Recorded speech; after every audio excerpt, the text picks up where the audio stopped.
Good evening, ladies and gentlemen, and welcome to another episode of America in Black and White. Tonight, we have a very special guest with us. We have Dr. Ralph Hughes, who is going to give us some insight on what he's done for the public by public speaking, being an educator, and also as an author. Dr. Ralph Hughes is a leadership subject matter expert, thought leader, keynote speaker, educator, author of The Thinking Leader, Effective Lessons for Everyday Leadership, Public Speaking, Insider Tips You Won't Find on Google, and host of The Lead with Dr. Ralph Hughes Leadership Podcast. Dr. Hughes has over 25 years of combined experience in leadership and education. He was the driving force as the CEO, president, and founder of a leadership consulting firm where he successfully led numbers of organizations to achieve significant growth and success over a decade. His passion for education was evident in his role as lead faculty area chair at the University of Phoenix, South Florida ground campus, where he taught innovative educational courses, contributing to the professional development of countless students for nearly 15 years. Dr. Hughes also briefly taught at Broward College, developed graduate level courses in organizational behavior for Nexus University, and is currently an adjunct college professor at Westcliff University.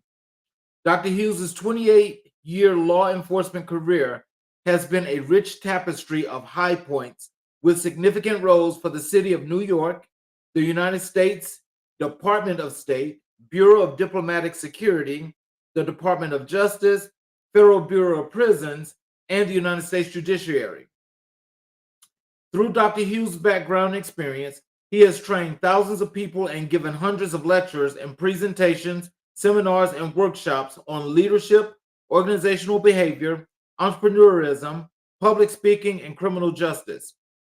Dr. Hughes holds a doctorate in strategic leadership, a master's degree in organizational leadership, and a bachelor's degree in business management.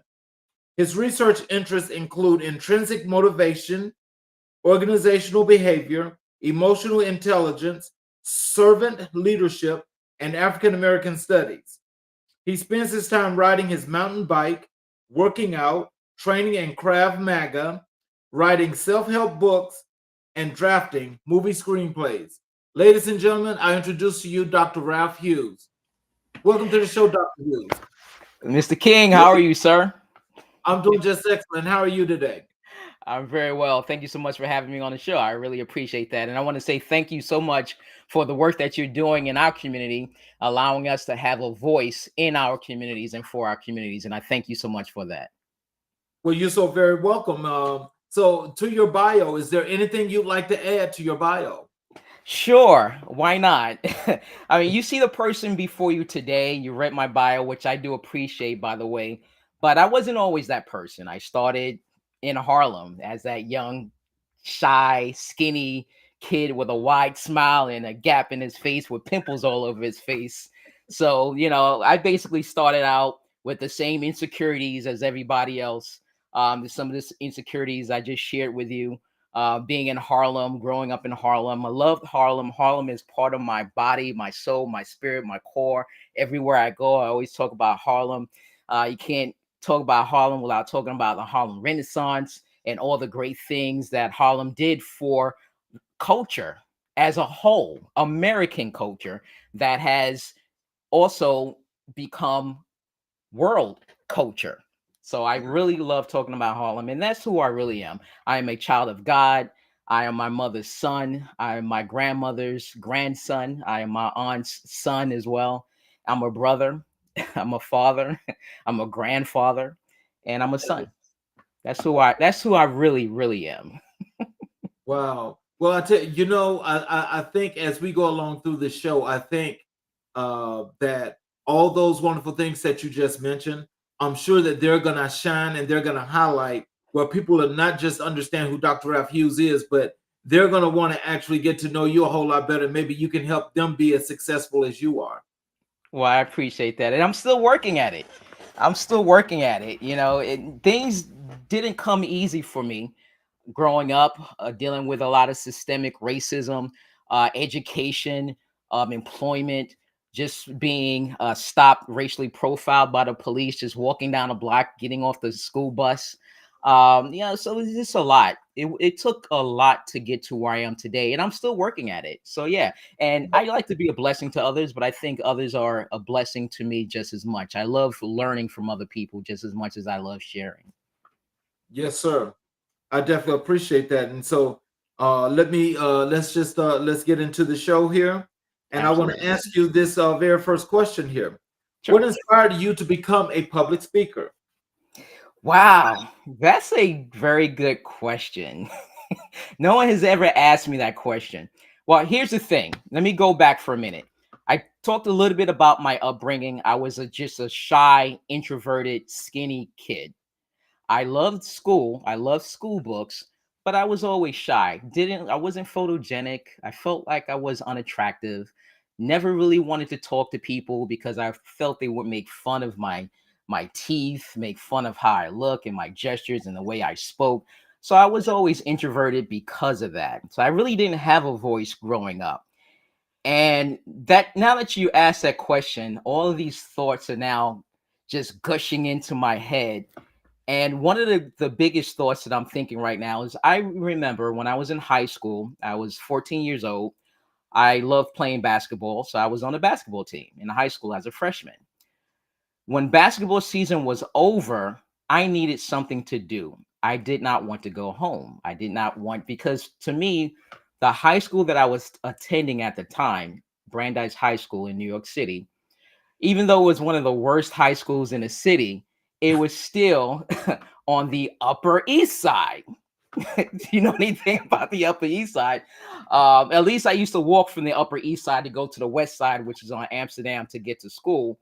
But just going to and from school was a whole new world for me. It was just different. I hated, I'm being honest with you, I hated going back to my community because again, and there's no disrespect to any police officers out there. You have a lot of good police officers, but you also have some of the bad police officers. I call them that bad apple officers. And civil rights were violated almost on a daily basis. I had my civil rights violated almost on a daily basis. I witnessed other people's civil rights violated on a daily basis. I've seen drug dealing. I've seen people get shot in the face right standing 6 feet away from me. I just didn't want to go back to my community. So I always wanted something to do. I was one of those kids. I wasn't, like a goody two shoes, right? But at the end of the day, I liked school, and I wanted something positive and constructive to do after school instead of going back to my community. Because for me, that was like a form of escape, walking through certain neighborhoods in order to get to school and also to get back home. When basketball season was over, I saw a sign at school. They were auditioning for a play, Annie Get Your Gun. It's a school play. Yeah, I Yeah. didn't think much of it. Thought it was a low level, low budget school play. Really didn't think much of it. And being an introvert, I paused, but there was something inside that said audition for it. And I auditioned for it. And the person who was auditioning students was Carolyn Soda. She was my English teacher. Long and behold, I did not know Carolyn Soda had a background in acting, on stage, in a theater, and she was also an opera singer. Okay. I've learned how to speak because of Carolyn Soda. And if you're listening to this message today, thank you so much, Carolyn Soda, for basically imparting in me and instilling in me proper enunciation, diction, grammar, projection, and being on stage. I felt it was a form of escape. I felt different. I felt alive. I was cast to be in the show, Annie Get Your Gun, as a proprietor, Mr. Wilson, the proprietor.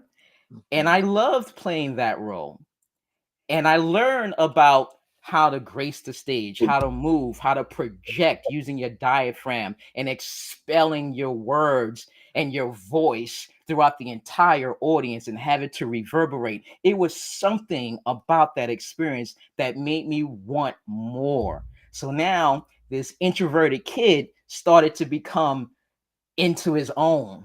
And I really enjoy that and I love that experience. Opening night of the show, I didn't realize that Carolyn Soda, she had people who were friends in the industry, the acting industry. At the end of our show, the first night show, one of Carolyn Soda's friends, who was a producer for All My Children, if you can remember that daytime soap opera, All My Children, she came up to me and gave me one of the most biggest compliments ever. She said, "Young man, you are very good. You are a natural, talented actor, and you should pursue it." And she walked away. And again, being shy, being this introvert, I initially didn't look into it. We put on 6 additional shows. It was everyone raved the show and I loved it and I got so many compliments. And about 6 months later after that, I received a message to be part of an acting troupe. I didn't audition for an acting troupe. I received a message about being part of an acting troupe and they said they would like me to be part of an acting troupe and is giving improvisation skits Okay. to other schools and different organizations and corporations and hospitals. And I was like, great. And then they say, yeah, we'll pay you $200 a week. You'll probably work 3 to 4 times a week. And I didn't even think about the money. I was just happy that I got selected and I was excited about the process. So I really didn't think much about it. In that process, putting on those improvisation skits also helped me to develop a lot of speaking techniques, not just acting, but speaking. And improvisation can help you in a lot of different ways. Let's say, for example, if I'm going for a job interview, if I'm interviewing for a position, the improvisation can help me. Just like I don't know what questions you're going to ask me today, is the same as an interviewer. You may know some questions an interviewer is going to ask you, some of the basic questions, but then they may ask you some underlying questions that you may not be prepared for. And improv helps you along the way. Public speaking helps you. And as an actor, a trained actor, because I had also had to get additional training to become an actor, because then I started acting professionally. I got an agent. I was in some movies, TV shows, and things of that nature. So it was a great experience. It wasn't until, however, that I moved to Florida from New York City, and I transferred because I was working in New York City in law enforcement, and I decided to get a better opportunity here in Florida. So I moved to Florida for better employment opportunities. And also, God put in me that not only did you need to teach, you need to be in front of the classroom. So I went to school. I applied for several college positions, and finally, I received a position as an adjunct professor for the University of Phoenix. And it was grueling. They put you through the ringer to get hired as an adjunct, but I appreciated the process. That also helped. Then the way the students were, some of the feedback from the students was they felt that I was inspiring motivation within them. They liked my teaching style, if you will. I always consider myself to be a facilitator. Then after that, I believe God put in my heart that I needed to get my doctorate degree. So that way I can, when I retire, I can go into teaching full time. But also, it was during that time when I felt this gut feeling that I needed to share my story with other people, not to be self aggrandizing, because again, I was still that introverted individual. Even Hmm. though I have done all these amazing things, some people may say, but I was still somewhat of an introvert. And still to this very day, I'm still somewhat introverted. So to come out of my shell wasn't easy. And it's still not easy to this very day. You have to constantly work at it. So you have some tools that you have to work on. But for me, I felt like my story, where I've been through, what I've gone, what I had experienced, if I can be a blessing to other people, hopefully, hopefully, I'll be able to share something that can change somebody else's life. And that's why, when I got into public speaking. And so, but with that being said, so is it that you feeling that you didn't have many resources as a kid, but also thinking inside of yourself of wanting so much more. How much did that contribute to you wanting to be a public speaker to tell a story? Well, that's also a very excellent question. Like I said, I detested going back to my community because I just didn't never knew what to expect. It was just a lot going on. I grew up, and just to give context to what you're asking, I grew up in the 70s, early 80s during the heroin, crack cocaine epidemic. It was brutal. It was bad, not only from just murders and drug dealers, but also by the police as well. Mhm. So I detested that. So I really wanted to get out, and being from that environment, and I'm actually very thankful I grew up where I actually grew up, because it allowed me to become resilient. It allowed me to have a mind of fortitude, a Mhm. willingness, that intrinsic motivation to want more, to do more, to seek more, right? And to just capture it. So I had a vision. I knew what I wanted, and I planned my mission. I planned my steps accordingly, methodically, and strategically to accomplish my goals. And that's what I wanted, because originally I just wanted to get out, and I needed a way to get out. And you're right, there were not many resources afforded to our communities, especially young Black men in our communities. Wow. That in itself, I want to tell you, I know we just started, but I want you to know that, this part of what you just spoke about, that in itself is so inspirational. It's also motivational because it speaks so much. What I received from that is that you had the will where you was going to make your life better, and you wanted better, so you was going to do what it took to get from that area, but to say, hey, here I am now, and here you are right now. Yeah, and I appreciate that. And I got some pushback. I got blowback from friends and family members. They would say, "Oh, you're trying to be something that you're not." No one knows you better than who you are. And I did not allow anyone to take me off course. I did not allow anyone to take me off my mission. Especially when God puts something in your heart, you got to go for it. And you got to do what is needed to be done for you. Yep. And if you have a family, I love my family. I love everyone in my family, and they know that. My friends, I love all of my friends. And I'm all about strengthening community and uplifting everyone, and we do this together.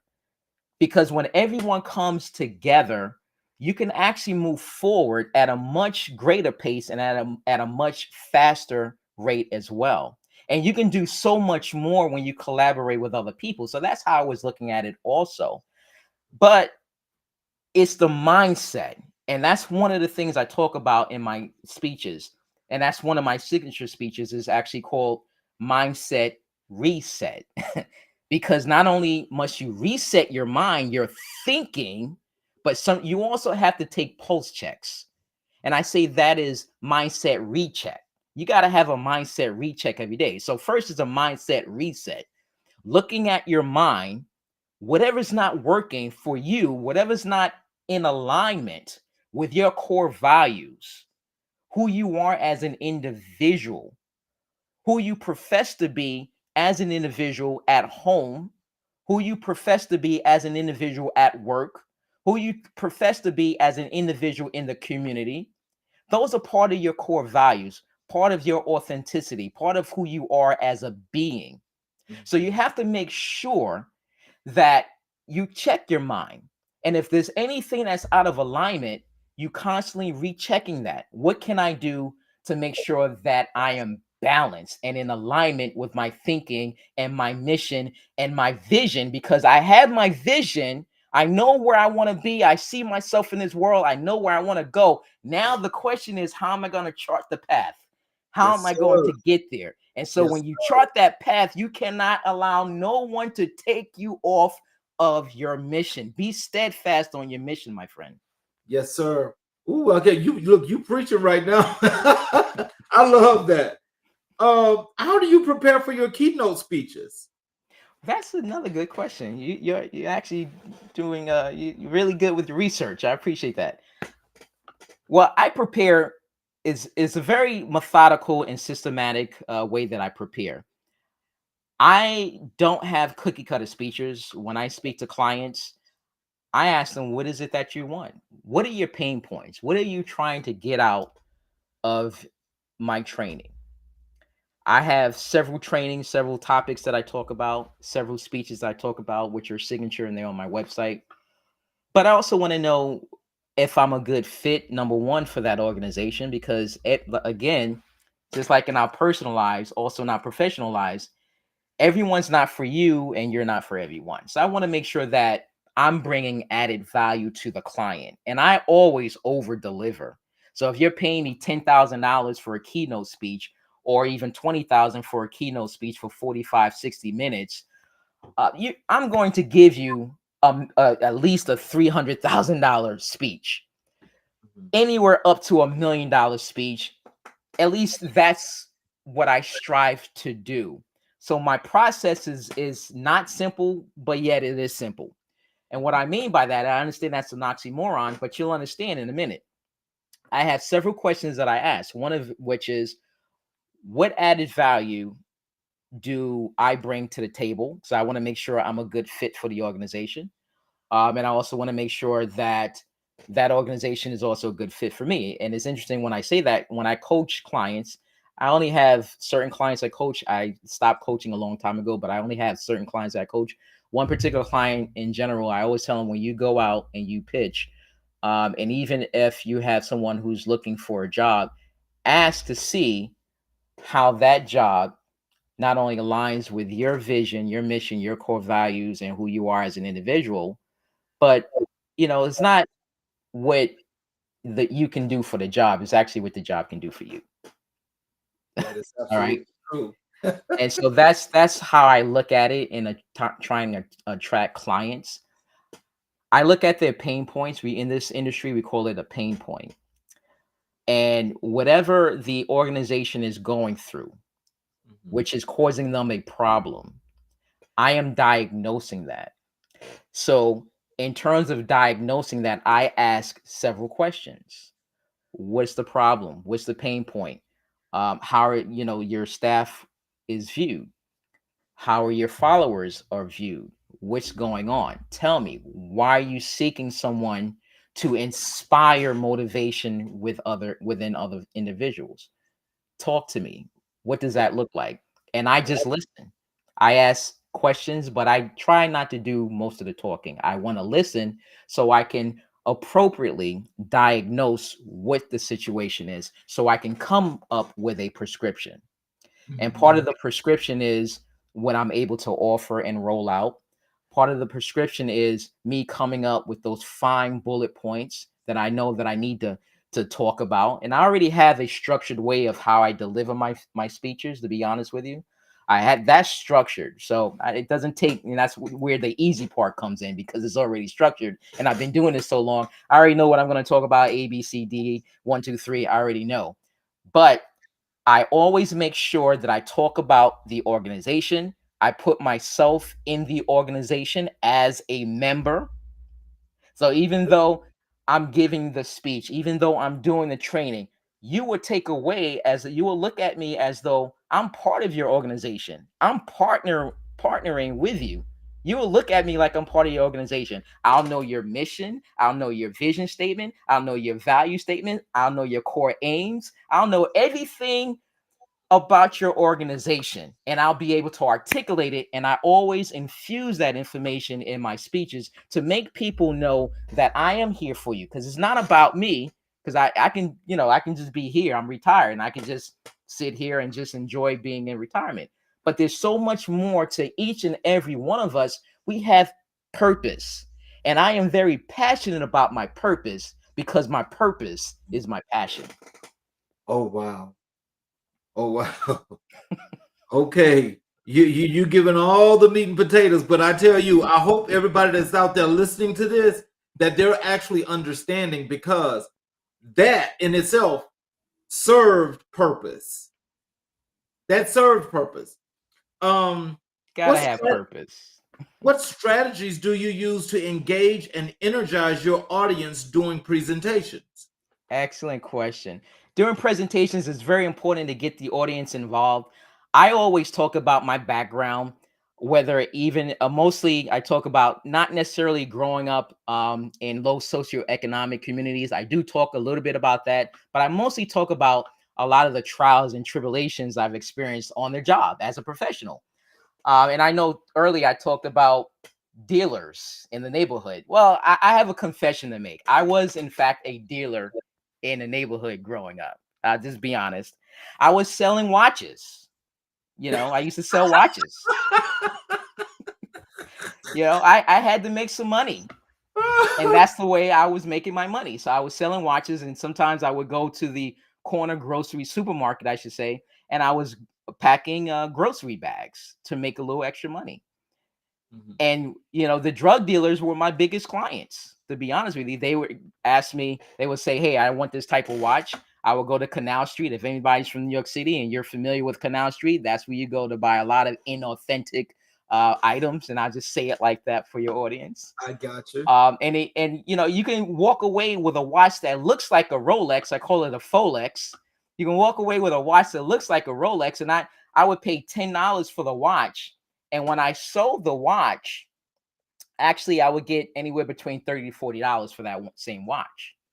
So I bought it at a wholesale price, purchase and I purchased it at a wholesale price and sold it at a retail price with a markup. And if it was a special watch that individuals wanted, then I made sure I got it and I charged them extra for that because I had to take the train to and from the Canal Street. And I also had an employee I needed to pay. My Mhm. best friend, Kelly. Kelly, if you're out there, big ups to my friend Kelly. And I hired Kelly, and I used to walk around the community. I had a suit and tie on, and Kelly used to carry my briefcase. It was a special briefcase that held 40 watches, and his job was to present the watches and walk around in the community with me, holding my briefcase with the watches. Oh man, you already had the system together. I had the system together, and that's where I'm alluding to having a system in place. You have to build a system. And I learned early on a lot of leadership, actually, and I learned a lot about this from my mother, to be honest with you. My mother passed away when I was 12 years old. God rest her soul. Um, what happened was she was purchasing, there were five of us in total. I have a sister and three brothers. She was purchasing a suit for my younger brother's graduation, school graduation, and the taxi cab that she was in was hit from behind by a truck, and she was killed instantly. And I was 12 years old at the time. I went to live with we all went to live with our grandmother, maternal grandmother, who took us in immediately. Raised us in a Christian environment, Christian home with a lot of love, and she was truly the matriarch of the family. She truly was. And unfortunately, at the age of I was 14, 2 years later, after she took us in, she passed away of a heart attack.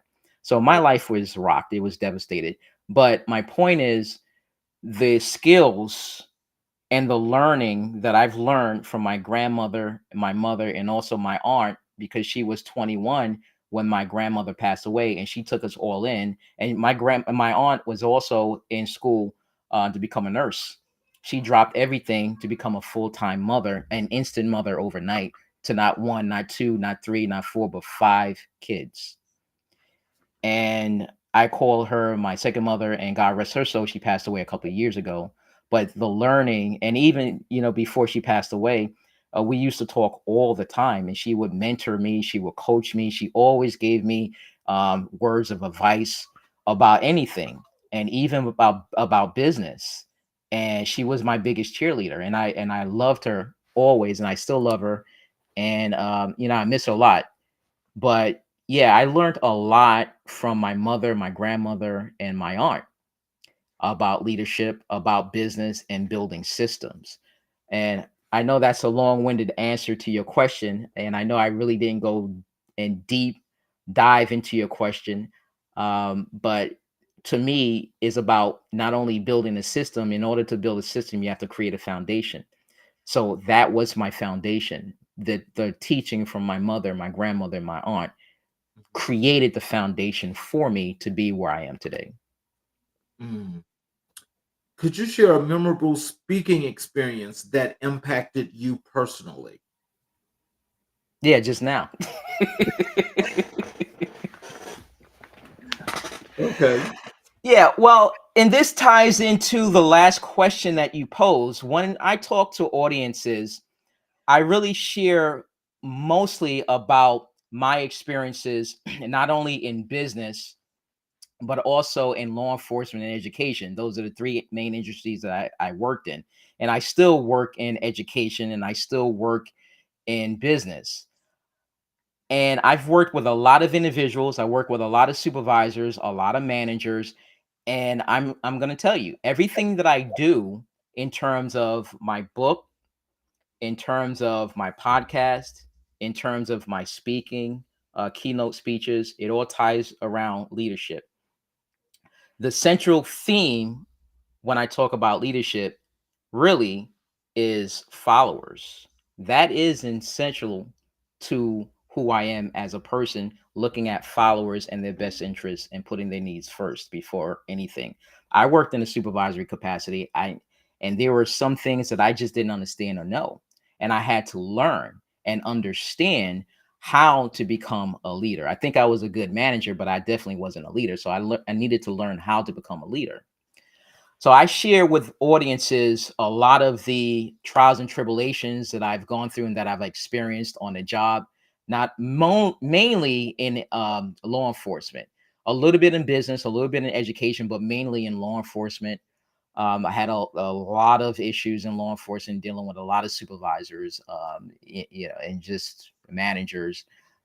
And a lot of that is also in my book that's coming out as well, The Thinking Leader you mentioned earlier. So what I talk about managers and supervisors, one of the biggest thing that they have to understand is that they have to lead from their heart. I talk about the heart, mind, soul, the spirit, just being attuned to your people, treating people the way you want to be treated, being respectful to people, respecting people, looking at people as human beings, wanting just essentially wanting to be treated like everyone else. Treat me the way you want to be treated. I'm not subservient, right? I'm not beneath you. You don't have to treat me that way, but you can talk to me. Talk to me with respect. Allow me to have my self dignity at the end of the day. These are the things I talk about. So I do talk about the heart, mind, soul, and spirit. So all of my speeches, they impact me, to answer your question, in a very profound manner. I walk away learning from the audience as much as hopefully they can learn something from me, because I consider myself a facilitator. And I'm not the average speaker. And what I mean by that is I'll engage with the audience. I'll walk down on stage. If there's 5,000 people, 100 people, 200 people, I'll engage with the audience. I'll bring people on the stage, and I believe audience participation is ties into another question that you asked previously. I believe having audience participation is also important in making that connection, because I'm not on stage for you to look at me. Hey, look at me. Look what I can do. It has nothing to do with that, because I can go rent my own venue, stand on stage, taking my own photos and videos and just lavish over them, right? But at the end of the day, I really want people to take something away from what I have to share. And I know that I can touch somebody somewhere, just like somebody out there somewhere can touch me. I can touch someone. It's about contributing to this society, contributing to the world that we live in, having that purpose. And part of my speeches is having that purpose to share, to make this world better for every person. We all go through something. You may not identify with growing up in low socioeconomics. You may not identify with systemic racism, educational issues, disenfranchisement, but you can identify when you're having a breakdown. You can identify if you lost a loved one. You can identify when you have low self-esteem. Most people can identify with those things, and if I but they don't know how to break through, they don't know how to tear down those walls, they don't have the training, they don't have the understanding. So because of what I've been through, because of what I've been trained to do, and what I've learned through hardcore life, in order to break through those barriers and create a new reality and put that reality in motion, then I have purpose. I have a sense of purpose by sharing some tools with people. For example, having emotional regulation, regulating your emotions and regulating the emotions of other people. Being able to just breathe, taking a minute, spending time with family, spending time with friends, spending time with a loved one, a spouse, making date nights, movie nights, working out. Like I said, you got to touch the heart, mind, soul, and spirit. And this is how you do it. You got to balance your life. Read, write, write a book if you want. Read books. If you go on YouTube, make sure that you're putting something that's impactful in your mind. You got to balance your life also. Work out. You don't always have to go to the gym. You can walk. You can ride a bicycle. You can jog. There are some things that you have to do in your life to make sure that you are okay. Because if you're not okay, then no one around you is going to be okay. So that's what I talk about. I talk about leaders. I talk about the mindset. And leaders are responsible for ensuring that followers are okay as well. Because at the end of the day, we are all human beings. It doesn't matter what your title is. We are human beings at the end of the day. We bring our true selves to work every single day. We have, you know, families that we have to support. We have to support ourselves as well. We have to survive. We have to live. And that's what I do. I make sure I touch the heart, mind, soul, body, and spirit of individuals. I wanted to ask you something that you mentioned earlier. When you started out with your answer, can you tell us what was the experience like working inside the police department, and how did you get through that?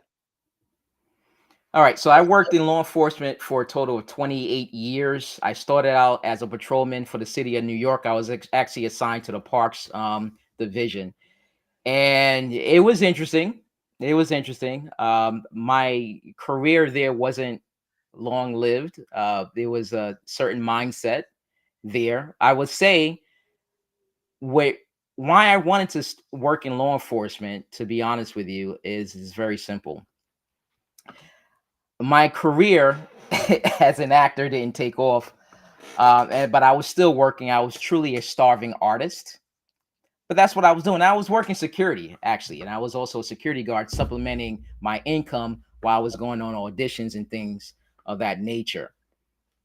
Then I was around 23 years old, and then my girlfriend and I at the time, we were expecting our first child. I knew I needed to do something. I've always had the feeling to give back to my community, to be a responsible change agent, if you will, in my community. I always had a sense of nobility and wanted to do something to force a change, especially seeing my environment and where I grew up. And I remember there was there's a division in the New York City Police Department that's called CPOP. It's an acronym, City Police on Patrol. Their job, I don't think they're still in existence anymore, but when I was growing up, it was in existence. What I did like about CPOP is that the police officers had to get to know every member of the community. And there was one Caucasian police officer in particular, he knew everybody, even the drug dealers, and he had so much respect. Everyone loved him. I've seen him talk to little kids, right? I've seen him help little kids. I've seen him carry grocery bags for women. Everyone knew his name, and everyone had so much respect for him. And I've always said that is the model of policing. He was the model of policing. And when I think of him, I also think of another situation. I purchased a vehicle when I was 16 years old, packing bags and selling watches. I actually purchased a vehicle for $200. It was a beat up piece of crap. but it was my vehicle. It was registered. Everything was legal. And my friends and a couple of my cousins, we were in my car. And yes, we were joyriding. We didn't have any illegal substances in our vehicle, in my vehicle, no guns, no knives, none of that. And it would not have been allowed anyway. So I remember being pulled over by the cops one day. One of my cousins was about to run out of the car. I said, "We did nothing wrong. Don't you dare, because now we don't want to give the police a reason to chase us, put us in jail. And for what? Just because you're scared." And I knew why he was scared. I knew exactly why he was scared. When you see things that we have witnessed growing up, and also all of the history involving the police and our community, I understood very well why he wanted to run. Mhm. But I had to tell him, do not do that, because you're going to create a much worse situation for us. And something interesting happened, because when the police officers, they were on both sides of my vehicle, I rolled down all of my windows just to make sure that they felt safe. My hands were on the steering wheel. We all had our hands up. There was no marijuana emanating from the vehicle because we didn't smoke marijuana. So I wanted to put the police officers at ease. So I'm 16, and this is what I was doing because I was scared too. But this is how I channeled my fear into critical thinking and what to do at the time. And something that's interesting is that the police officers, the first thing this police officer said, and it's funny because they look like Paul and Oates. They, Oh, Lord. they look like Paul and Oates. And I'm like, are they real cops?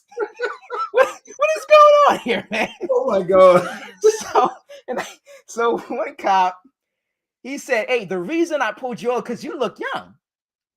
And I said, "Oh, okay." Because and to me that was interesting because most police officers, they don't tell you why they're pulling you over. They just pull you over. Let me see your license, and your registration.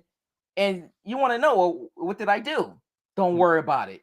What do you mean? So this police officer, number one, he actually said the reason I pulled you over is because you look too young to be driving, and I want to make sure that this car is legal. I said, yeah, it's legal. And I gave him my ID card. I gave him, at the time I had my license. It was an underage license, and it was during the daytime, so it wasn't at night, so it was still legal. And the car was registered in my name. Everything was legal. So he looked at it. He gave me everything back. He said, "I thank you, and I want to thank each and every one of you for how you carried yourself. And I want you to understand something. We too see what goes on out here." And I think he was alluding to people within the department. And I want you to know before we leave, we are not the bad ones. That Oh, stuck with me also. And that is oh, a true story. oh, wow. That stuck with me also.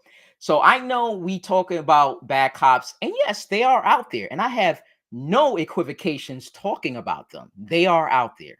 But we also have a lot of good cops, and I've seen them with my own eyes. So I've witnessed the good and I've witnessed the bad. So going back to your question, that was the setup. I've seen a lot. I've seen good. I honestly worked with a lot of good individuals, but I also worked with some of the worst of the worst. And some of them I felt they were bullies. Some of them I felt they couldn't get another job. Some of them I felt they shouldn't even be doing this type of work. Some of them just wanted a job. And a lot of them didn't even live in the community. They Mm, were not of the community. yeah, that's always the way it works too. Right. But when I left there, I started working for the federal government because it just didn't work out the way I thought it would work out. But God has a way of putting you on the path that He wants you to take, and not necessarily the path that you want to take, because Right. it wasn't for me. Then I got into the federal law enforcement, and that was an eye-opening experience. I was working for the U.S. Department of State Diplomatic Security Service, and I got a top secret security clearance. I was working under the Bill Clinton administration, Mm, and Bill Richardson. He was the U.S. ambassador to the United Nations at the time. Madeleine Albright was the Secretary of State at the time, and my job involved protecting classified documents, also protecting high-profile dignitaries, and it was good. But there were some systemic issues. I won't go into detail about it, but there were some issues. I left there and I was a supervisor there. So I was there for several years and I wanted to stay federal. So I started working for DOJ, which is Department of Justice, Federal Bureau of Prisons. And it was actually a pretty good job. I actually wanted to retire doing that job. I was working there. I worked there actually for about yeah, I actually worked there for a total of exactly 5 years. And it was a lot going on. It was pretty bad. So when I talk about law enforcement, you have to understand, as being a college professor in criminal justice, also, I always like to break down what law enforcement entails because most people look at law enforcement as just police. Law enforcement is more than that. You also have corrections, you have probation, you have parole. That's also part of law enforcement. So I was working corrections. That was law enforcement also. And it was federal law enforcement. But at the end of the day, we dealt with a lot of high profile federal level inmates and there were a lot of bad things going on. It was a very toxic environment, very toxic environment. One of the things that I remember being there is again being reminded of Paul and Oates, and also being reminded of that tall Caucasian CPOP officer and how they carry themselves in the community. And I'm from the community working in the correctional environment, I've seen a lot of our people also from the community. So the way I carried myself, the way I spoke to myself, I was professional. You knew there was a line that you could not cross, but I also looked at the humanity in that. I looked at the humanity in that. What I mean by that, I can give you a lot of examples, but I'll give you a couple. I remember a lot of times the administration used to keep me in the visiting room as well as special housing because you needed a certain level of communications. Because if you're in the visiting room, you have a lot of visitors, you have attorneys, and they needed people who can interact strategically with them as well and also effectively with them. In special housing, if no one's familiar with special housing, it's called a SHU, SHU, which is special housing unit. The special housing unit has several functions, primarily to house the worst offenders or the worst individuals who cannot be in general population with other individuals. They pose a threat to the orderly running of the institution. So those are some of the reasons why you have special housing units. These individuals are locked down pretty much 24/7. They're afforded maybe 1 hour per day, 3 days a week, which is called recreation time, and is still pretty much in a cage. So I was assigned a special housing unit. A lot of the inmates, they appreciated how I treated them. And I remember one day, what happened was I've seen a couple of officers, they would take all the food, right? Because you have a certain number of inmates in special housing. Let's say you have 50 inmates in special housing and you have 100 plates of food. Basically, the correctional officers will give each inmate in special housing a plate of food. That was it. So now you have 50 plates left over. So if no correctional officers didn't eat any food, basically you have 50 plates left over. They would trash the food. Now, I understood protocol, I understood policy, but what's the harm in giving an extra plate of food to somebody? This is a Exactly. human being. Right. If you want an extra piece of chicken, here you go. What are you gonna do with the chicken grease? I mean, come on, right? You can't Mhm. harm anyone. What are you gonna do with the chicken bones? I mean, that's how I looked at it. I didn't give them extra fruit. I didn't give them extra bread. And the reason I didn't do that, because again, I needed to be strategic in what I did. Because you can make hooch out of that. I don't know if everyone's familiar with hooch, but it's homemade brew. You can make hooch out of fruit. You can make also with bread, and you ferment it by putting it in the toilet seat. So you can make hooch like that. Yes, that's how you make hooch. Okay. So, but giving them yes, but giving them extra food to me and then trashing it in front of their face when they're asking for the food, to me was inhumane. I would give them the extra food. If they wanted an extra book to read, as long as you're not causing a disturbance, take as many books as you want. I don't care. Right. And I just listened to them. Just listening went a long way, believe it or not. I would just listen to them. I would just listen. They appreciated that. They respected how I carried myself. One day, and I'll never forget. As God is my witness, they flooded their cells. And how they flooded their cells was they put sheets and blankets in the toilet, and they just kept flushing the toilet, and that's how they flooded their cell. The whole range was flooded, and they had the special response team gearing up. At the same time, it was time for shift change. So I'm coming up, I'm going into special housing now, and there's a whole bunch of water everywhere. And I'm like, what's going on here? And it is a disturbance. Inmates, they're going crazy. And next thing you know, I started hearing, Hughes is on deck. Hughes is on deck. Hughes is on deck. I'm like looking at my back, like, yo, it's about to go down. What's going on? What's going on? What happened? And next thing you know, they stopped flooding their cells. They stopped flooding their cells. And then I found out several hours after, when the lieutenant spoke to me, he said the reason they stopped flooding their cells was because of you. And like, what are you talking about? They said they have a lot of respect for you. So they were alerting the other inmates that Hughes is on deck to stop flooding their cells because of respect that I've built between the inmates. Oh, good. Um, and a lot of that also stemmed from being a human, treating people like a human, treating people with your heart.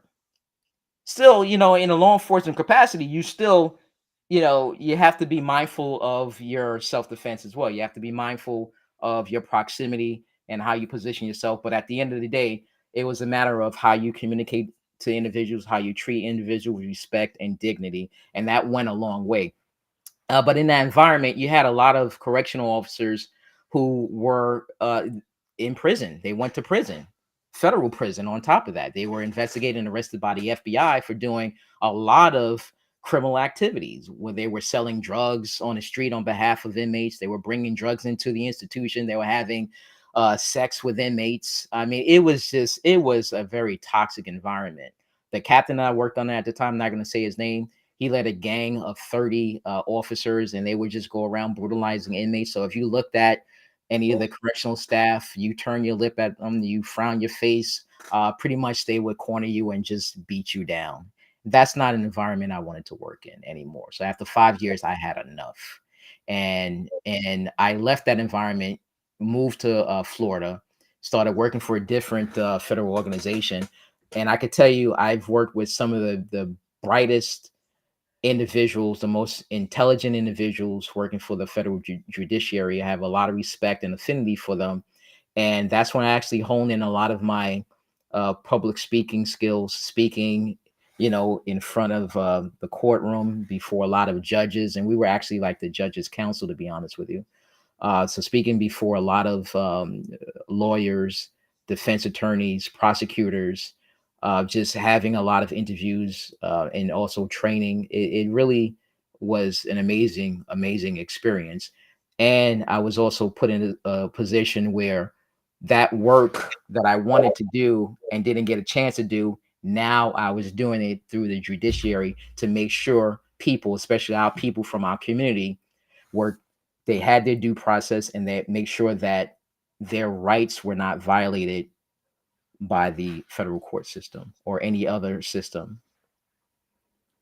As an educator, what teaching methods have you found most effective in leadership development?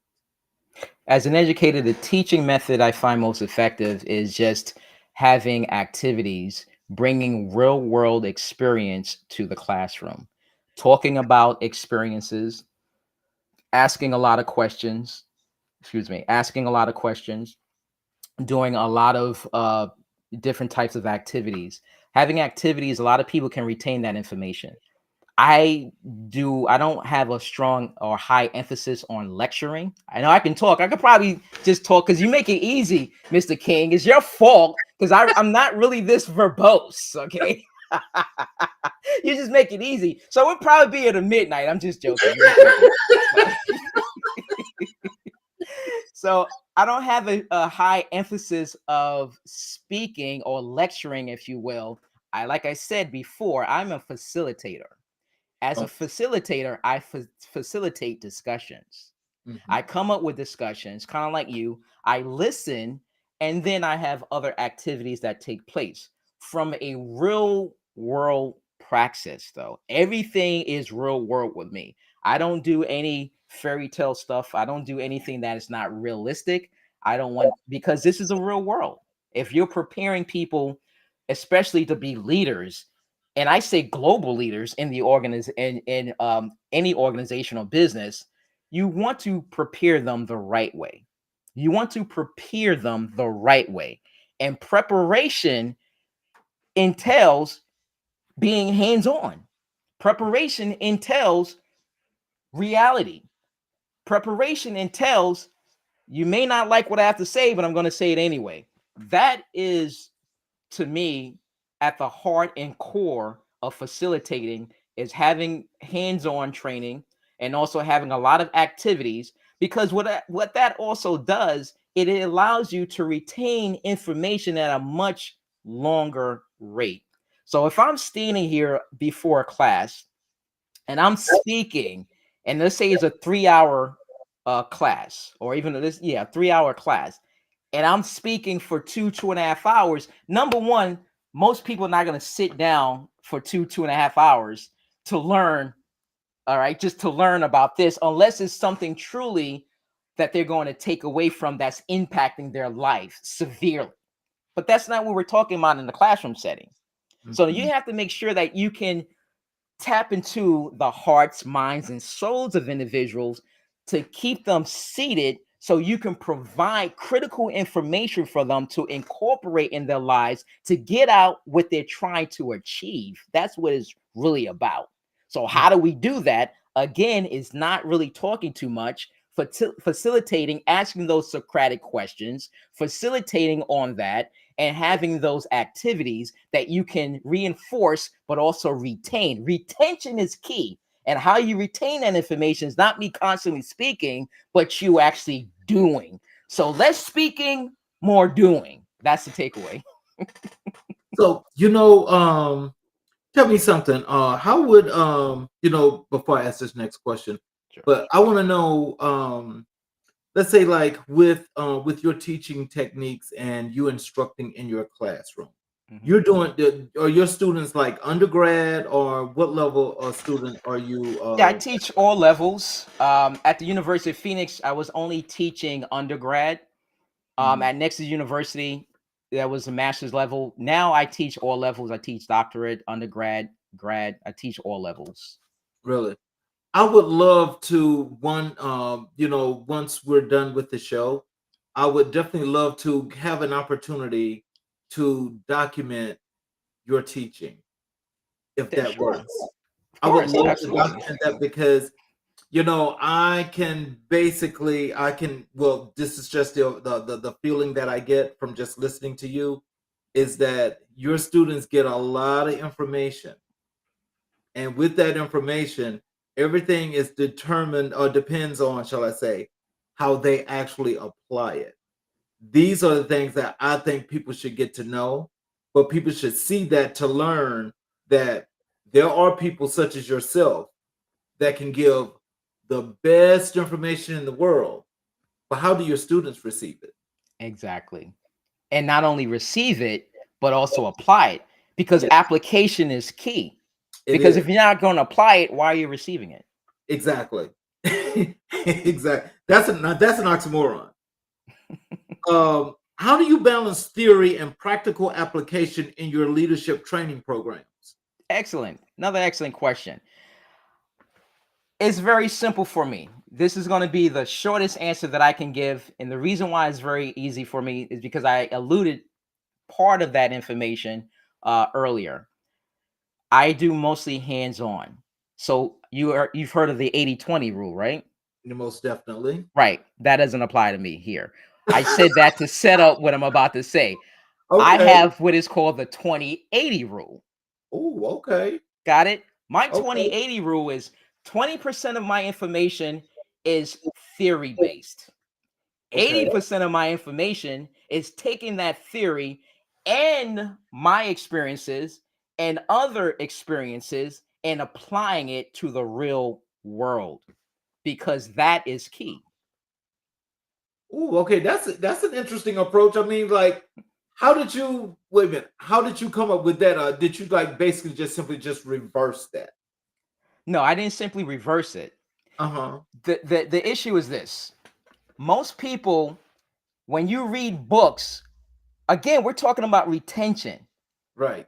I have books, I see books behind you. Can Hmm. you regurgitate, recall a lot of the information from the books you've read? Just just simply reading? Right. Probably not.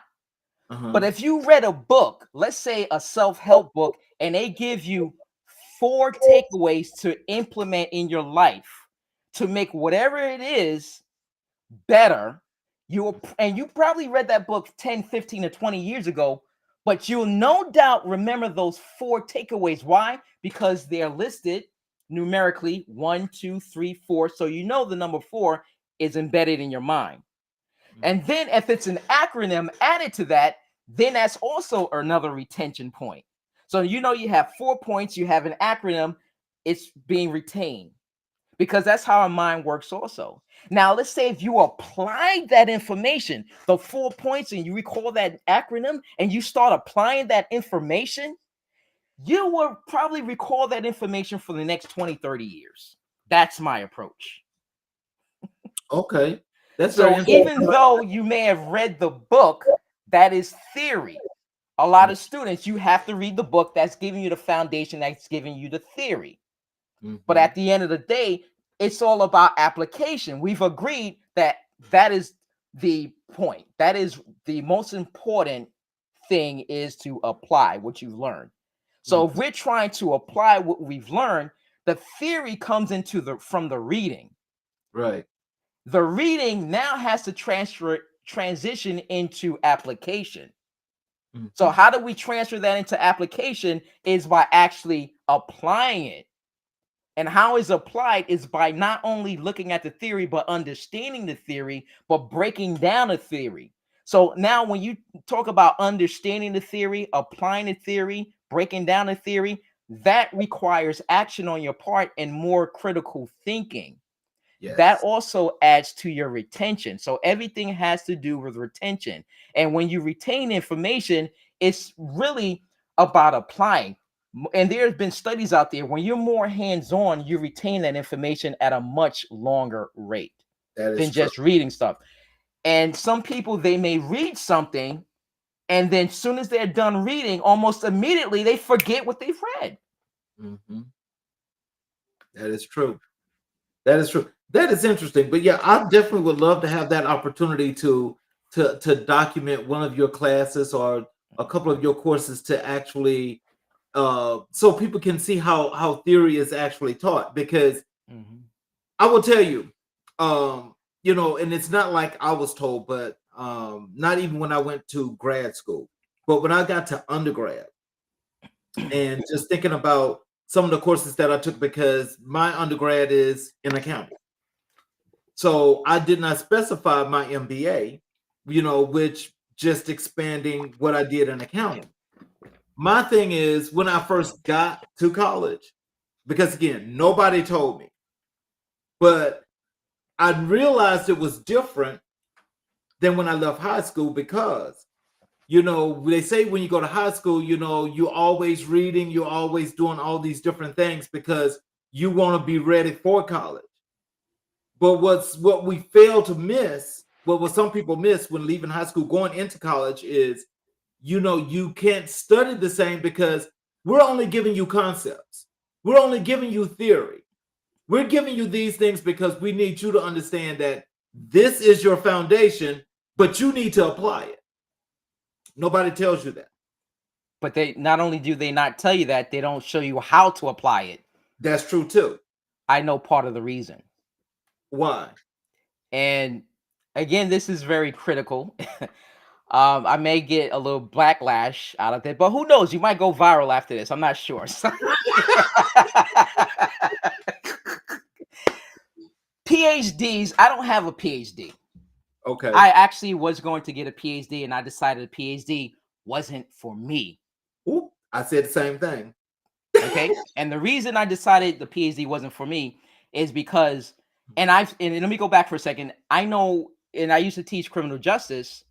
At the University of Phoenix, you had to be a practitioner. They would not hire you if you were not a practitioner with a minimum of 10 years working and a minimum of a master's degree in your field. So you had to have a master's degree in your field and a minimum of 10 years working in your field as a leader. Mm, Okay. They had very strict requirements. They also had two modalities, just to be clear. They had the ground modality and the online modality. I was part of the ground modality. I was never part of the online modality because I love interacting with people, right? At least I'm no longer an introvert, but only when it's time to share information. mhm, Um, and what I've noticed from other universities and colleges, some of which I actually applied to, they have a high emphasis on hiring PhDs. mhm, No experience. You don't have to have teaching experience. You don't have to have any experience in the field. As long as you have that PhD, you're gold. The mhm. problem I have with that, especially when I was teaching criminal justice, not at the University of Phoenix, but other colleges and universities, I'm not going to name names. There, and I've been in some of those classes. And honestly, I've asked some of those professors questions. I've asked professors who didn't know who I was and they thought I was a student. And I asked some of those critical questions. And Mhm. I actually had to walk out and was like, wow, because I knew everything that they were talking about, especially when it comes to criminal justice, everything they were talking about came from the book. Right. That's fine. Some of that information Mhm. can come from the book. Some of that information has to come from the book because, Right. like you said, which is true, it is giving you that foundation. But Mhm. again, that's just a foundation. Right. How are you going to build your house? There you go. Okay. You have to be able to build on your foundation. Yes. Building on that foundation is showing those critical elements. How do Right. you do this? How do you do that? In law enforcement, we call it who, what, when, where, why, and how. I Mm, can articulate who, what, when, where, why, and how because I lived it. I breathed it. It was part of my being. And even though I'm retired, it's still part of my being. So right. I can show and apply that. Right. Whereas if you just have a PhD, they have to go to the book. No, I'm not saying that to be, I understand what I facetious. understand what you're saying. So, but when it comes to criminal justice in particular, to me, I look at that as being dangerous It is. It is. because you're training people who eventually are going to embark on a career in law enforcement, most likely police officers. And And killing most people. law enforcement, I'm not going to say that, but most law enforcement, they do carry firearms. They Mhm. have they'll have the power, right, to take lives. They have the power to use, we say, use deadly physical force. Mhm. They have the power to incarcerate you, put you in jail, Mhm. right? They have the power to detain you. Mhm. So you want people who've lived a life, who can talk from the textbook to create and build that foundation, but also apply what's in the book. Right. Because there were a lot of students also who would ask the instructor questions, they couldn't answer the question. And this one student in particular, they just wanted an answer. How do you do this? How Ex do you do that? Well, exactly. it's done by going to page 156, second paragraph. Then you'll see, no, how do you do this? How do you do that? They just want the money. No, I want to say that because, like I said, I've worked with a lot of phenomenal instructors, Right. right? And I was also the faculty area chair for two colleges at the University of Phoenix. Right. And again, I know the ethic of those individuals and their work ethic. They were amazing scholars, amazing people. Did we have some problems with some instructors? Absolutely. But the majority of them, they wanted to be there. We weren't getting paid a lot of money. I'm still an educator, and I'm going to tell you, I don't get paid a lot of money. That term really is relative. Mhm. But at the end of the day, if I had to rely on teaching full time, I probably wouldn't be able to do it and survive. I can do it and survive because I'm retired and I get a pension, and I get other things, and I have businesses, right? So I can still do it and not really complain about the money because I'm doing it out of my purpose and my passion, Right. right? But at the end of the day, there are a lot of instructors out there, a lot of teachers out there who are very passionate about what they do. And this is not to be overly critical on a lot of people who are teachers with a PhD. There's nothing wrong with having a PhD.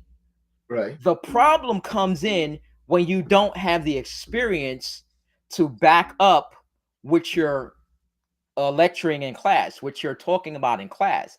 Having the book knowledge is awesome. It's great. You're supposed to have that book knowledge. But then at the end of the day, you want to be able to apply what you've read. And when you're teaching other individuals, they really truly do want to know how to apply that information. And we have to also understand all organizations, and even we're an organization, right? Every individual is an organization. If you don't believe you're an organization, number one, you're an organ, right? And then you're an organization. You're in the business of you. Right. So when you're in the business of you want to know what I need to do that's going to benefit me. Mm-hmm. When we go to apply for jobs, we want to know the benefits, right? We want Yep. to know what's in it for us. Mm-hmm. So at the end of the day, we're looking at what's in it for me. The students, they want to know what's in it for me. How can I apply this? Some students, yeah, they may go to school, they just want the piece of paper, they just want the degree so they can get the job. But here's the thing. You say you studied accounting, right? Mm-hmm. If you didn't study while you were in school, if you didn't listen to what the teacher said and you didn't apply Mm-hmm. some of the learning on your own, the problem is when you became an accountant, that would have been a very, very difficult job for you because no Right. one trained you, no one taught you. You can have coaches, you can have mentors, but Mm-hmm. when that foundation is not built, when that foundation is not there, then Mm-hmm. it becomes a problem. And then what happens is people now lose interest. Yep. They feel it's not for them, and then they venture into something else. I say this is what you're supposed to do. Give them the tools to be successful. Part of the toolbox is having the book or books, but also sharing and imparting knowledge. And that knowledge comes from your hands on experience. Mm. Yeah, well, you're absolutely right because that's the only work I've, really when I started out, I've been doing that for so long. So that's why that was just important to me just to get something to back it up. But you're right about that experience. If you ain't got that experience, and there are some students that was trying to get into the class, but the instructors did do. They gave them that time when they saw that they was struggling. They say you might want to leave now. Because if you can't get anything above a C, accounting's not for you. Yeah, but here's a problem I have with what you just said. No Hmm. teacher should be telling them you shouldn't do this, you shouldn't do that. It's up to the individual. It is. It is. They need to be inspired to bring their best selves to the table. Because Hmm. here's the thing about motivation. No Hmm. one can motivate you. Hmm. When we hear, well, motivating people, I'm not in the business of motivating people because the truth of the matter is I cannot motivate not one person in this world. I Hmm. can't. No one, as a matter of fact, can motivate you. No one can motivate me. No one can motivate no one. And Hmm. I can say that and stand firm in my conviction because I know what that means. Right. That's why education is so important. Motivation is intrinsic, it lies within each and every one of us. Hmm. Motivation also requires action. No Hmm. one can act on your behalf. The fact that no one can act on your behalf, no one can motivate you because, again, it lies within. It is true, different people have different levels of motivation, but Hmm. everyone who was born Hmm. has a level or degree of motivation. Now, what you and I can do, we can inspire, We can be that conduit. We can spark that flame that resonates deep inside individuals so they can become intrinsically motivated to Mhm. act. That is the difference. And that's why I say I try my best to inspire people, not Mhm. motivate, because it is intrinsic. And I do my best to inspire individuals in my actions, in my words, in my good deeds. And Mm. so by telling someone, a student, that you shouldn't do this, you might want to leave now. That's not encouraging. As educators, we have to encourage individuals. And I also remember when I was in high school, Mhm. one of my ninth grade teachers, when grading my paper, I'll never forget this. And I thought it had to do a little bit with racism because he said, um, here's your paper back. Don't ever go to college. Oh Don't Lord. ever go to college. Go, you'll be better doing something hands on. Now, if you know me, just like my family knows me, I don't like to get my hands dirty. Mm. So he said, you need to get a trade and don't you ever go to college. And he said it like that. And you know what he did after he said that? He What's leaned that? back in his chair, his hands behind, put his feet on the table, and say, yeah, trust me, don't ever go to college. Just like that. That struck a chord in me. And I wish he could see me now. I don't remember his name, but I'll never ever forget that. So I always look at what I've been through, and I always try to treat people the way I want to be treated. And when I see people being treated in a certain way, I remember how other people were treated, including myself. And I want to be different. I want to do different because I do believe that everyone has the power. They possess the power for good things. You have to understand that you possess greatness. You need to know that you have it within you to do whatever it is that you're trying to accomplish. I'm not here to tell you that it's going to be easy. A lot of times it's not going to be easy, especially for us. It's not going to be easy. And it's still not easy for me to this very day. It really isn't. For some people, it's easier, maybe Mm. because of the system they built, or because of nepotism, or Mm. because of other reasons. So it's not always going to be easy. But the true test, my friend, is to stay the course. That's interesting. Um, what role does storytelling play in conveying leadership concepts? Wow, that's another very good question. Storytelling. Well, storytelling is very, very important in conveying your message. The reason storytelling is important in conveying your message is because, number one, people like stories. Mhm. People don't necessarily want to hear about your life story necessarily unless they can get something out of it. That's why it's important to make sure when you share stories that people can take something out of it to better themselves. They can incorporate in their own lives. Storytelling is extremely important, but there's also an art to telling stories. You have to know your audience, number one. Every story is not appropriate for every audience or every age or every industry or every organization. Mhm. Every story is not needed. Every story that you share has to be appropriate, once again, for your audience. The story has to be structured in a certain way. You have to make sure that when you talk about your story, people get something out of it, once again. There has to be a reason. And Lisa Nichols, she's one of the biggest motivational speakers out there. And she's excellent at telling stories and she's excellent at what she does. And how she tells a story is very simple. She uses what's called the funnel technique. So she talks a little bit about her story, her background. She talks about the trials and tribulations that she's gone through and that she's been through, and the hurdles she took to overcome those issues. And she was able to see light at the other end of the tunnel. And that's what I incorporate in all of my speeches as well, because you also have to infuse stories. The other thing, as far as storytelling, is you have to know how much stories to put into the telling. Meaning, how long should your stories be? Mhm.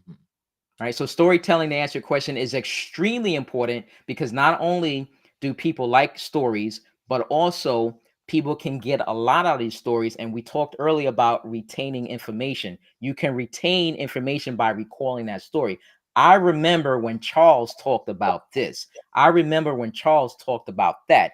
And I know somebody who's going through the same thing. And now I remember how he was able to tear down those walls. I'm Mhm. going to share that with my friend. I'm going to share that with my spouse. I'm going to share that with a family member. That's truly the purpose of storytelling, but it has to be compelling as well. Mhm. What advice would you give aspiring authors looking to write about leadership? Wow, that's a very good question. What advice I would give to aspiring authors to write about leadership? Well, you kind of struck a nerve with me here because when you talk about leadership, anything that you talk about, but being that you asked about leadership, I'll be very specific.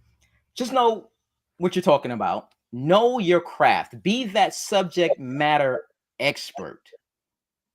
Mhm. And also, it really depends on what exactly you're going to be talking about. Mhm. Because your leadership book, who's your audience? You have to know who your audience is going to be. What are you trying to offer?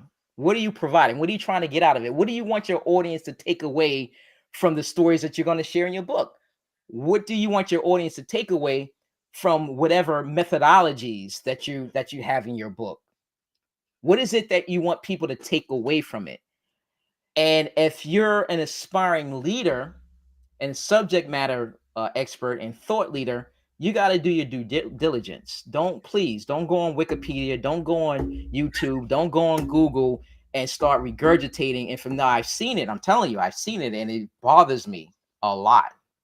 Oh. Don't do that. Regurgitate information and then start spewing it, like you've been going to school for 10, 15, 20 years and you've been applying it and you're the cat's meow. I just have a problem with that because there's some falsehood, if you will, with that. So if you're aspiring to write a leadership book, know exactly what you want to talk about, know your target audience, and know what you want your audience to get out of your book. Two things I talk about just to give some context to what I'm saying here in my book, The Thinking Leader: Effective Lessons for Everyday Leadership, is that's essentially it. I want everybody. I came up with a strategy for individuals, whether you're an organizational follower who want to transition into a leadership role, if you're a seasoned leader, transitioning leader, or just a CEO of a top mega 500 Fortune 500 company, there's something for everyone. And basically, I want leadership to be automatic. Just like when you drive your car, you don't think about critically anyway about driving your car. You put your car in reverse, you hit your turn signals, you put your seatbelt on. Everything is almost automatic. And this is what I want for leaders out there, to be those critical thinking leaders, but I want it to become automatic. I want it to be seamless. And I want them to apply it every single day. So what I came up was two concepts. One, it was the four elements of leadership. Element number one talks about understanding what leadership is about.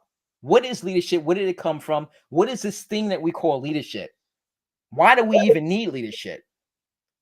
The second element is that before you can lead anybody, you got to be able to lead yourself. You got to know who you are as an individual. As an individual at home, in a community, at work, you got to know who you are. You got to know who you are when people upset you. You got to know who you are in your good times and your bad times. Once you have an understanding of who you are, then the third element is understanding people. Interpersonal communications is extremely important. You have to understand how to interact and deal with people. And that's the third element. And part of dealing with people is also that service, being a service to others and leading from your heart, right? And treating people the way you want to be treated and having those emotional regulators and regulating your emotions and emotions of your team.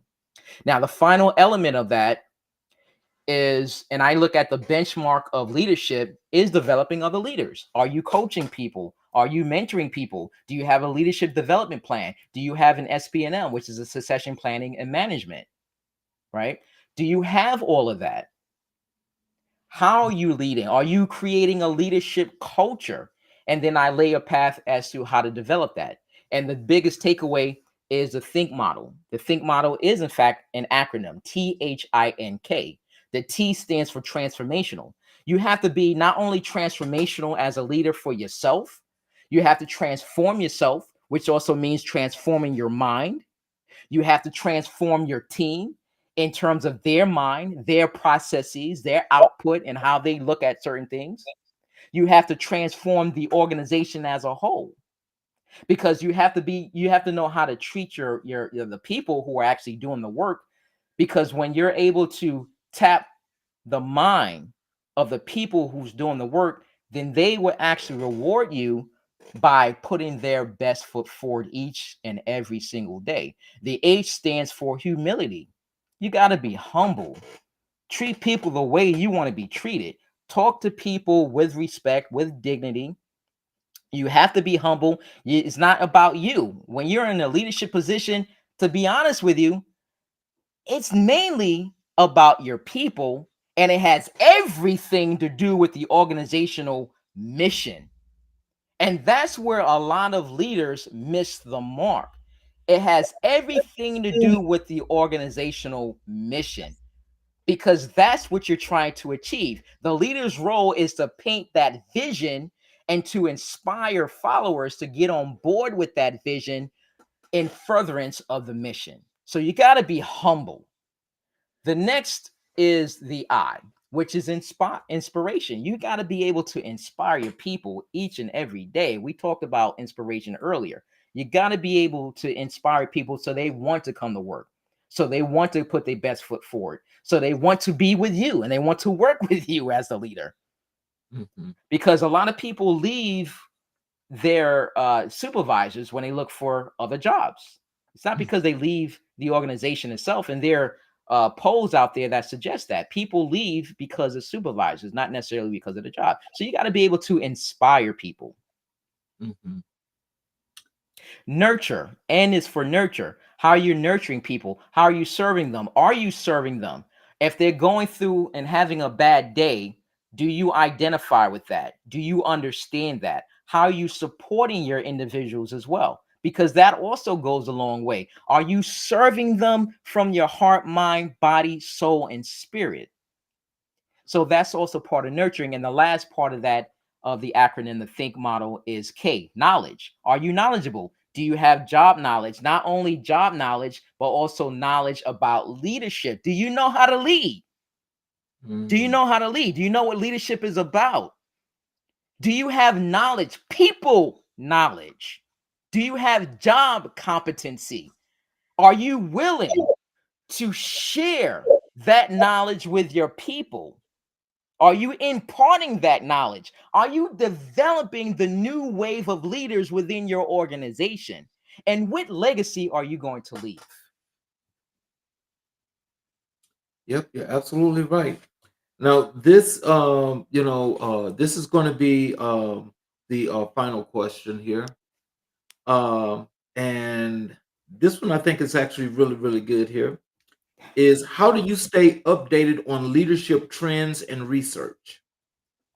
Good question. You have to do your research. How you stay updated on leadership trends and research. And there's a lot of information out there, is everywhere, especially when it comes to leadership. And that's why I'm also very critical in this space, in this arena, in this sphere.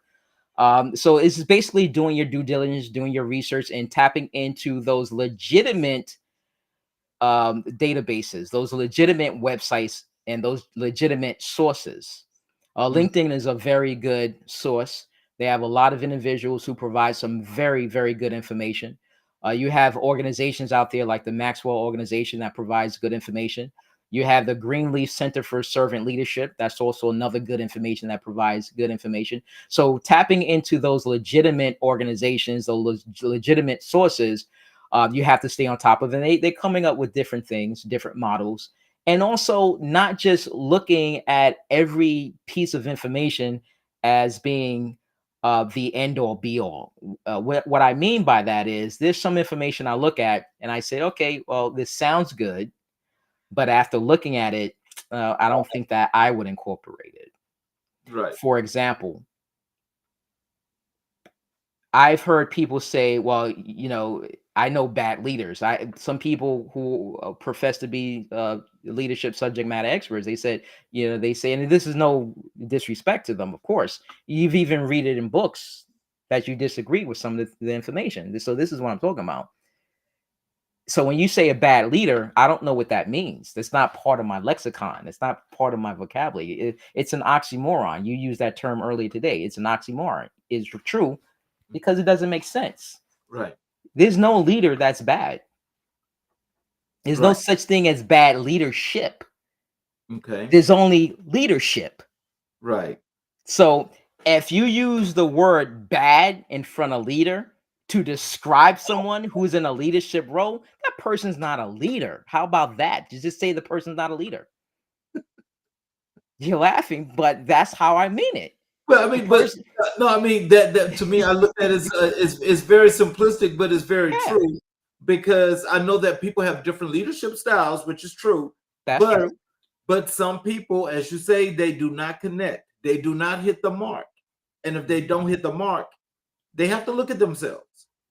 Right. But here's the thing. You have followers looking at you. It's really your followers who determine who their leaders are.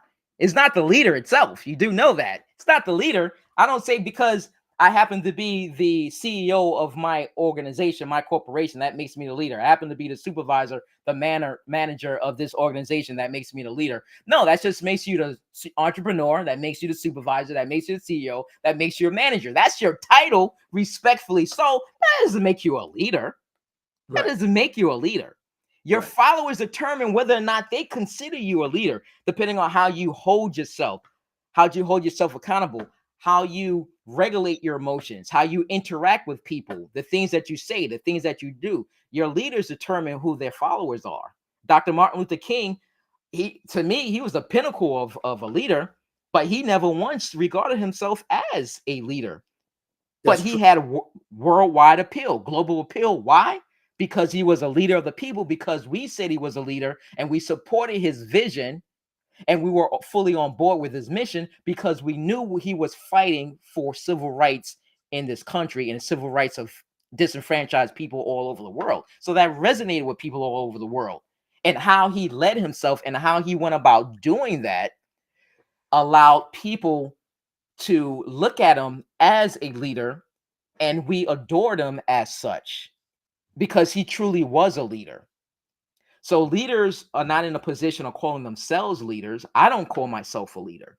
I Mhm. hope that I have leadership characteristics that people can look at, they can take away, and that they would consider me to be a leader. But I don't even call myself a leader because I do understand that may be just a role, but followers are truly the ones who determine and decide whether or not you're a leader. So just because I look at books, I read books, and I do some market research and trends, and that's very important to stay on top of market research and trends. And I've given you some sources here today.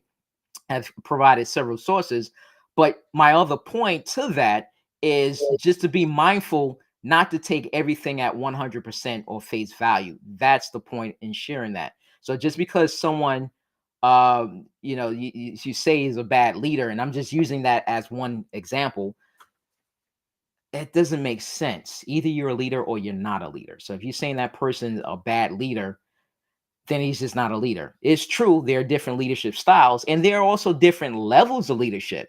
Like I said, leadership or leader. So you can be a leader, but you also have leaders who are great. You have leaders who are awesome. You have leaders who are excellent. You have leaders who are phenomenal. Yeah. So, um, with that being our final question for the day, I would. I didn't get a chance to go through each and all of these questions that I did have, but I would definitely love to have you back for a part two, if you would actually be willing, because the knowledge that you have served up has actually been really, really good and been very insightful. I I much appreciate that. because I much appreciate your time, but I definitely would love to have you back on the show.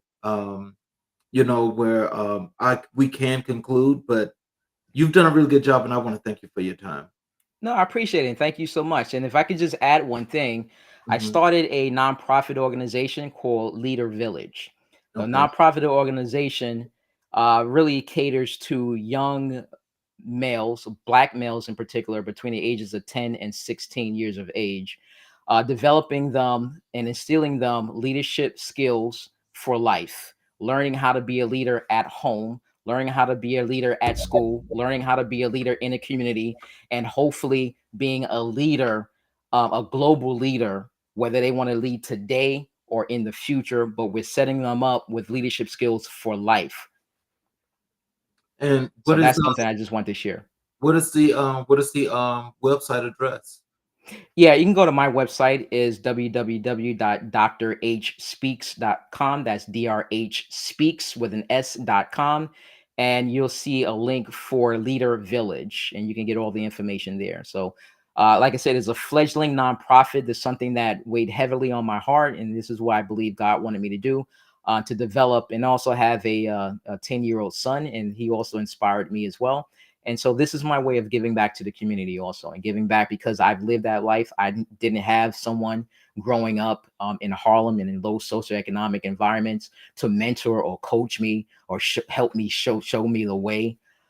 So, and I think I would have blossomed sooner in my life. I would have done, I think, greater things in my life sooner. I think if I had someone to help me in the sense of a coach or mentor. So I think that that's something that came to me one night, and I said, "This is what I got to do. I'm going to, and this is my way of giving back." Well, I definitely appreciate that. And for those of you that didn't get the site, go to drhspeaks.com and look for the link, Leader Village. Please click on that link. Learn what's happening there and be a part of this great movement for helping our younger folk advance into the future. For those of you that are watching on the YouTube channel, I would appreciate it if you would hit the subscribe button and also the notifications button. Every time we have a show, if you do miss it, you will get the notification that the show is taking place. I'd like to thank you, Dr. H, again for being here and being very insightful as you are. I definitely appreciate you for being here. And Well, I, we'll pick up part two the next time you're on the show because I definitely want to conclude this. And I thank all of you all for spending some time with us. And we will see you guys next week here on America in Black and White. well, thank you so much.